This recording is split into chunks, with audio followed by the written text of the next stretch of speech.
উপকূলীয় জেলা বরগুনায় চলতি মৌসুমে তরমুজের বাম্পার ফলন হলেও জ্বালানি সংকট ও পরিবহন সমস্যায় দিশেহারা হয়ে পড়ছেন চাষিরা। মাঠ ভরা ফলন থাকলেও সময় মতো বাজারজাত না করতে পারায় কোটি টাকার ক্ষতির শঙ্কায় কৃষকরা। তবে জেলা কৃষি বিভাগের তথ্য অনুযায়ী এবছর অনুকূল আবহাওয়া ও চাষাবাদের উন্নত পদ্ধতি ব্যবহারের ফলে তরমুজের উৎপাদন বেড়েছে উল্লেখযোগ্য হারে। এতে আনন্দিত ছিলেন কৃষকরা। তবে হঠাৎ জ্বালানির সংকট দেখা দেওয়ায় সে আনন্দ এখন উদ্বেগে পরিণত হয়েছে। স্থানীয় চাষিরা জানান, তরমুজ দ্রুত বাজারজাত করতে না পারলে তা নষ্ট হয়ে যায়, কিন্তু জ্বালানি সংকটের কারণে পরিবহন ব্যাহত হওয়ায় সময় মতো পণ্য পাঠানো সম্ভব হচ্ছে না। ফলে অনেক ক্ষেত্রেই খেতেই পড়ে থাকছে তরমুজ, আর এতে লোকসানের আশঙ্কা বাড়ছে। খুব ভালো হয়েছে, আল্লাহ দিলে মোটামুটি আর কি ফল ভালো হয়েছে।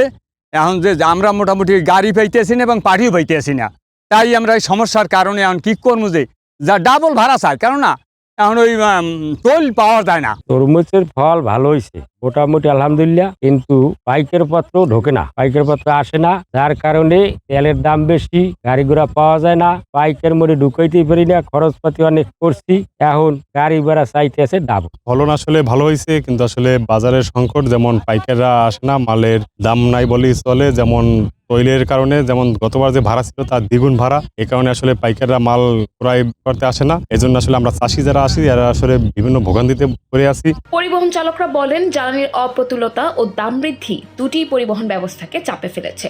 এতে করে ভাড়া বেড়ে গেছে, আবার পর্যাপ্ত যানবাহনও পাওয়া যাচ্ছে না। খুব কষ্ট। পাম্পে গেলে সিরিয়াল 20-25টার বেশি তেল দেয় না, যেখানে সেখানে যে গাড়ি বন্ধ হয়ে যায়। আমরা মোটামুটি আগে গেছি 2 দিনে, এখন আমাদের 4 দিন 5 দিন সময় লেগে যায়। তারপরেও পাম্পে গেলে 25টার বেশি তেল দেয় না, ওখান থেকে বলে যে আবার আরেক পাম্পে যাও। আমরা চাচ্ছি যে এর একটা সমাধান তো অবশ্যই আছে। এরা কি চাচ্ছে তেল নেই না একবারে মনে করেন যে এরা জিম্মি করতেছে, কিছু তো বোঝা যাচ্ছে না।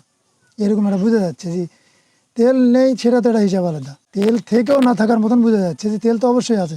সরকার বলতেছে তেল আছে, ওরা বলছে পাম্পওয়ালারা বলে তেল নেই। এ বিষয়ে কৃষি বিভাগের এক কর্মকর্তা বলেন, কৃষকরা যাতে ভালো দাম পেতে পারে সে বিষয়ে যথাযথ ব্যবস্থা গ্রহণ করা হচ্ছে। বছর 12,150 হেক্টর জমিতে তরমুজ আবাদের লক্ষ্যমাত্রা নির্ধারণ করা হয়েছিল, সেখানে আমরা লক্ষ্যমাত্রা অর্জন করতে সক্ষম হয়েছি। আমরা আশা করি আরও কিছু অতিরিক্ত আমরা হয়তো আবাদের যে লক্ষ্যমাত্রা আরও বেশি হয়তো অর্জন হবে। আমরা চূড়ান্ত রিপোর্ট এখনও হাতে পাইনি, তো আমাদের কাছে প্রাথমিকভাবে যেটা মনে হয়েছে যে আমরা আবাদের লক্ষ্যমাত্রা আমরা অতিক্রম করতে পারবো।